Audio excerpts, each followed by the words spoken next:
Tesla Cybertruck armor available end of 2024. Tesla will be rolling out rock sliders and battery armor for the Cybertruck at the end of the year. With the accessories in place, the all-electric pickup truck would be even tougher, even against ridiculous stunts. Comments about the Cybertruck's upcoming accessories were shared on social media platform X by Tesla Cybertruck lead engineer Wes Morrill, who was responding to a stunt featuring the all-electric pickup truck driving into fences and allegedly damaging its radiator. The social media stunt, which ended with the Cybertruck's apparent radiator leaking, was promptly used by Tesla critics as a way to mock the all-electric pickup truck and its alleged weakness and design flaws. As noted by Morrill, however, drivers who wish to drive their Cybertruck into fences should probably not remove the vehicle's bumper and aluminum skid plate, both of which came stock. Battery armor and rock sliders will be available as a retrofit option end of this year. Also, if you plan to drive into fences,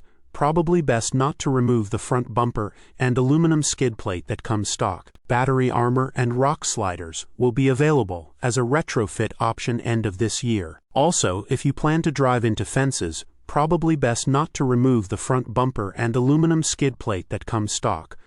Morrill wrote in his post on X, the Tesla Cybertruck lead engineer's comments are understandable. After all, the Cybertruck social media stunt is pretty much the equivalent of a person buying body armor, removing the protective plates inside it, shooting it, and getting surprised that a bullet went through it. While the Cybertruck is arguably one of the hottest vehicles today, it also tends to attract a notable amount of dislike, both from anti-electric vehicle individuals and even from longtime electric car fans. Much of this seems to be due to the Cybertruck's design, which has been polarizing from day one. For better or worse, the Cybertruck has become one of the vehicles of choice for social media influencers, so it would most likely be subjected to even more ridiculous tests in the near future. Source: reposted and summarized from Simon Alvarez at teslarati.